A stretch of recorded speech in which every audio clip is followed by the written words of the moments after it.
திருவண்ணாமலை மாவட்டம் வந்தவாசி கோட்டை மூலை பகுதியில் வந்தவாசி மேற்கு ஒன்றிய திமுக சார்பில் தமிழக முதல்வர் ஸ்டாலின் அவர்களின் 71வது பிறந்த தினத்தை முன்னிட்டு சின்னத்திரை பிரபலங்கள் பங்கு பெற்ற பாட்டு மற்றும் பட்டிமன்றம் நடைபெற்றது.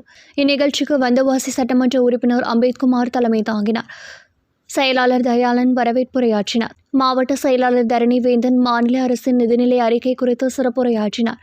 மக்கள் முதல்வர் தளபதியிடம் மேலோங்கி இருப்பது தாய்மையின் கனிவே என்றும் தந்தையின் துணிவே என்ற 2 தலைப்புகளில் கவிஞர் கல்பாக்கம் ரேவதி, திருச்சி அனலட்சுமி, பட்டுக்கோட்டை சாதனா, மணப்பாறை லலிதா, வேலூர் நித்யபிரியா மற்றும் யோகதர்ஷினி ஆகியோர் சிறப்பாக பட்டிமன்றத்திலேயே பாடல்கள் மூலமாக சிறப்பு சேர்த்தனர்.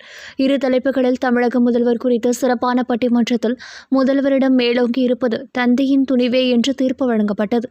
மேலும் இந்த நிகழ்ச்சியில் நகரமன்ற தலைவர் ஜலால், துணைத் தலைவர் ஸ்ரீனிவாசன், ஒன்றிய கழக செயலாளர்கள் காட்டேரி இளங்கோவன், தெல்லார் ராதா, ஆரியாத்தூர் பெருமாள், கீழ்கடுங்காலூர் பழனி, பெரணமல்லூர் ராமசாமி, மலையூர் சுந்தரேசன், மாவட்ட மாணவரணி அமைப்பாளர் கார்த்திகேயன், நகர அவைத் தலைவர் நவாப்ஜான், மாவட்ட பொறியாளர் அணி யுவராஜா, இளைஞர் அணி கோமாதா சுரேஷ், ஓட்டுநர் அணி அமைப்பாளர் மணிகண்டன், அயலக அணி அமைப்பாளர் அமானுல்லா, இளைஞர் அணி துணை அமைப்பாளர் படூர் வெங்கடேசன், மருதாடு சந்திரன், தெல்லார் ராமு, கோபிநாதன், பொன்னேரி சிவா, பாபுபாய், லக்ஷ்மி, வாசுகி பாபு, கிஷோர்குமார், ஐடி விங் இளங்கோவன் உள்ளிட்ட 1000க்கும் மேற்பட்டோர் கலந்து கொண்டனர். முடிவில் மாவட்ட விளையாட்டு அணி துணை அமைப்பாளர் மதர்குமார் நன்றி தெரிவித்தார் என்பது குறிப்பிடத்தக்கது.